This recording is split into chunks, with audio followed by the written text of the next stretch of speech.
You know, you've been lied to about your food for a very long time. You see this right here? This is a 450 milligram tablet. What if I were to tell you that this is actually 0 milligrams? Of course, you're looking at it, but it really doesn't exist. These aren't the droids you're looking for.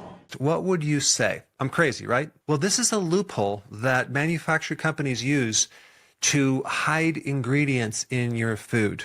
And it's called the rounding rule. If something is less than 500 milligrams per serving size, they don't have to list it in the nutrition facts. Let me explain. Let's say a product has less than 500 milligrams of trans fats, okay, per serving size. Manufacturing companies can round down to 0 and even say on the label that it has 0 trans fats. The same thing with MSG. It's called the rounding down trick. Okay. And it blows my mind how they got away with getting that passed, because 500 milligrams is not 0. You see, if something says sugar-free, fat-free, sodium-free, the chances of you reading the ingredients are pretty slim. So this is just another reason why you need to start reading the ingredients. And unfortunately, when we talk about sugar, there could be a lot of different terms for sugar. There's actually over 200 different words for sugar. But the thing that really kind of gets me is something called incidental additives. Ingredients that have a different function that's not related to texture, flavor, or a preservative. Or they have a function of extracting certain things from food.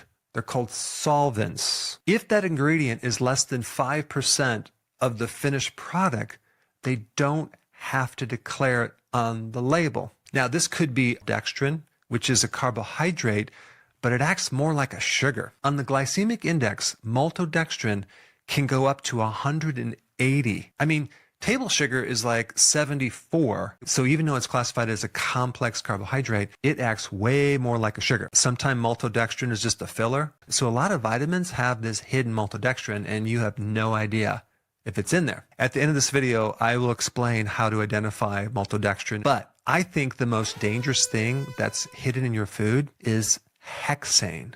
There's hexane residues in Mint RX. There's also hexane residues in the Kind bars. Now, what's going on with hexane? Well, hexane is a solvent. And so these products I just mentioned involve soy protein isolates. This is a very common protein that they put in bars, veggie burgers, plant-based products, and they use this hexane to extract certain things from the soybean. And so they bathe these soybeans in a petrochemical bath of this solvent, hexane, which is the byproduct of gasoline refining. There's a few companies that got sued because they advertised them as all natural. Cliff Bars was sued for this, and so was Kashi, who is owned by Kellogg's, because you can't have hexane in an all natural product, especially if something is certified 100% organic.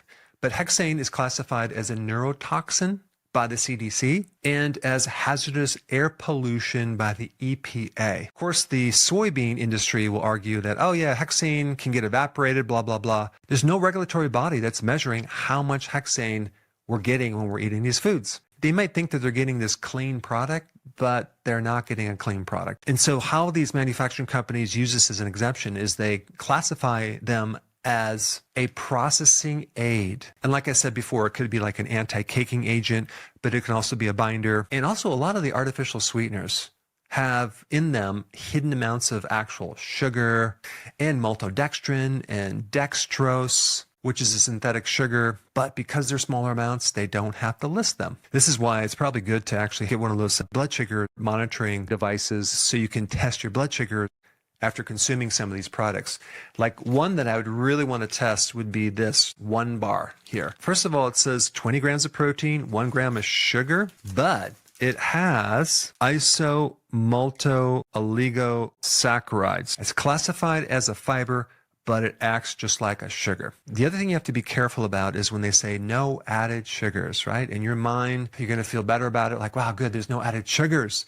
But when you read the ingredients, you're going to see that there might not be added sugars, but the stuff in there definitely is filled with sugars. And you also have to be careful about anything that says sugar-free or sugar-free gum. But because the serving size is so small, they can use it to trick you. I'm also suspect of anything that says sugar-free when the carbs are high as well. Another trick that they use with maltodextrin is classified as a carbohydrate, not as a sugar, even though it acts more like a sugar. And so they can get away with saying it's sugar-free. Again, if you check your blood, it'll just jack your blood sugars way the heck up there. Another ingredient I would be very careful about is corn syrup solids. Like, wait a second, corn syrup solids? Corn syrup solids is basically a solid form of corn syrup. So it's the same thing, but it's just in a solid form. So it's a synthetic type of sugar made out of corn. Besides gum being in a small quantity, and they can kind of hide a lot of things in there, you also have the sugar-free non-dairy creamers you put in your coffee. I know when I'm out of town in a hotel,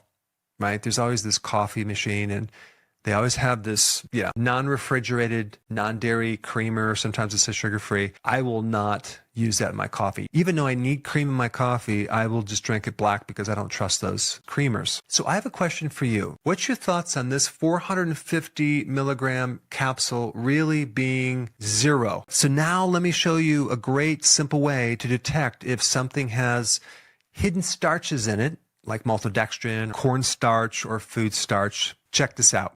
All right, I'm going to show you an experiment. This test is to determine if there are carbohydrates in your supplements or even your food, okay? And primarily I'm going to focus on maltodextrin because that's the hidden carb, which is really a sugar, in a lot of supplements, especially in flavors. Now, that works like this. All you need is some iodine, okay? If you combine iodine with the starch, it turns the color blue.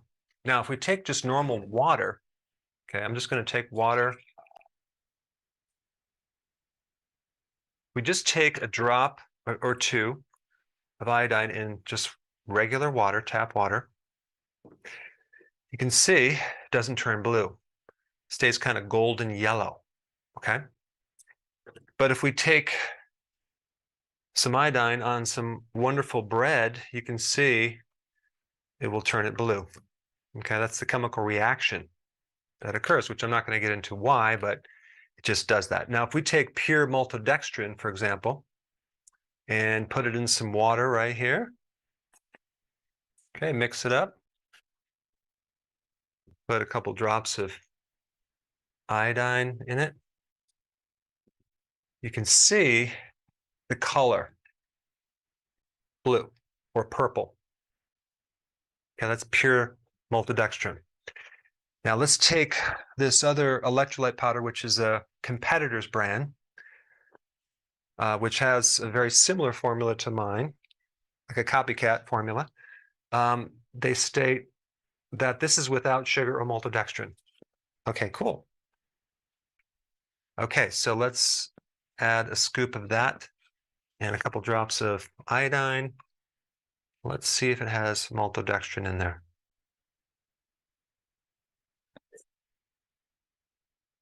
Woo!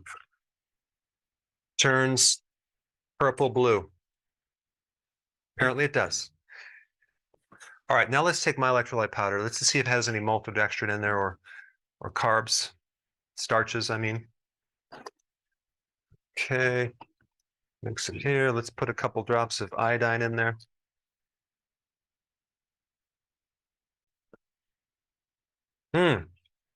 No purple, no maltodextrin.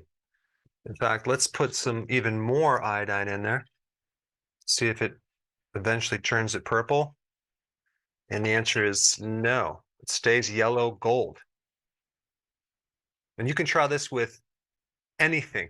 Okay, so you just need some iodine, and you can add it to the food or put it in some liquid if there's a powder, and you can detect hidden maltodextrin and other starches in your supplements and food.